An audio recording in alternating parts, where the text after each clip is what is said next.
Here at the workbench, and Dave, I want you to know it's crabby over here, bub. I'm trying to figure out a way to make gumbo in a coffee pot right now at the hotel. I don't want to waste these crabs.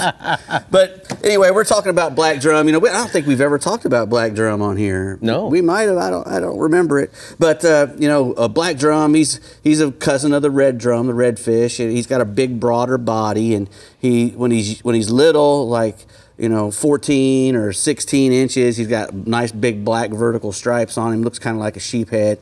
But when he gets bigger, you know, those stripes start to fade away. Yeah. And man, they pull real hard. You know, if you could say a redfish was like a blue marlin, then a black drum would be like a black marlin. You know, he just pulls, doesn't quit pulling.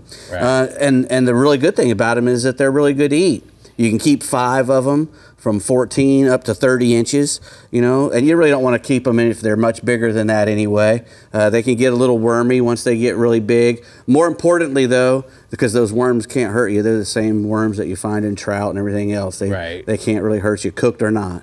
But the flesh gets a little coarse when they get great big. You know, so if you know they're over 30 inches, you wouldn't want to keep them anyway.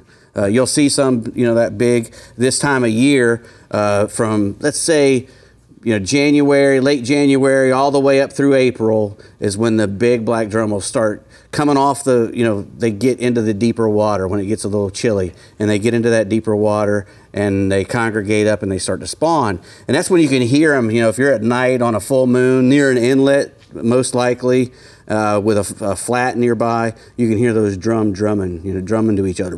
They have a big swim bladder that they drum against and make that noise. You can actually feel it in the boat a lot of times. But, you know, a black drum, he's a bottom feeder.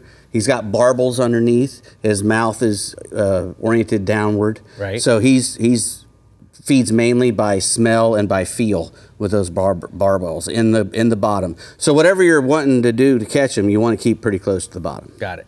So we're going to create. Yeah, you know, a live bait is probably the best way to catch them. Mm-hmm. You know, or a dead bait, let's say, a dead crab. A cut bait, like a piece of cut mullet, will work. Any dead thing, but the blue crab is the best. We'll go into that in a second. You know, you're going to want to, you know, I like something that can move along the bottom in a current. Right. Because if there's more current, there's going to be that scent's going to be moving.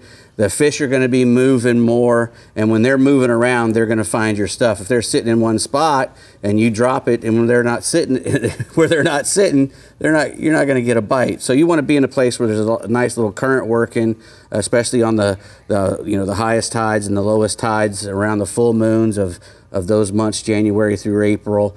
You know, near an inlet, near a flat where the fish can come up in the warm to eat. And they will come back and they will eat those, you know, all the crustaceans. And if you can't find any crabs, you can use some fish bites.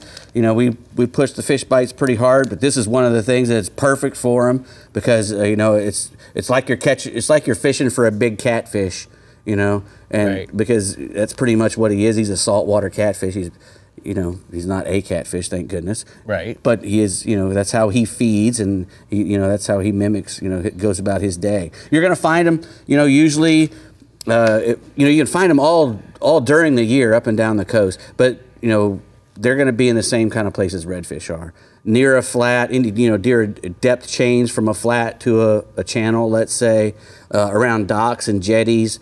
You know, the first ones I caught as a kid were around docks and jetties. And they will, you know, even though we want to use a blue crab or a live bait, they will eat an artificial as well. They will even eat flies. But they like little, small, tailed baits, fished right on the bottom, right in front of them. Very slow. Slow rolling. Drag it right along in front of them. And they will, and if there's especially more than one of them, they get very competitive and will try to run up there and eat it. So I do have a question for you, Dave. So this crab, what did you do? You pulled the top off? Yeah, you clean them off, take the top off, go down and trim all the legs off, cut them in half. I usually use a half a crab, and I break this back leg off right in the front of the joint so that I can actually put the hook through that joint that I've left on there and into the bait.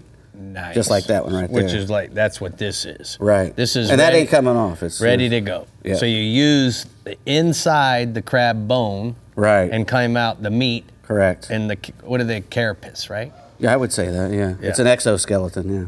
Okay. I'm glad you know, because you're way past. Oh, you two over there. All right, Brie. All right, hold on to your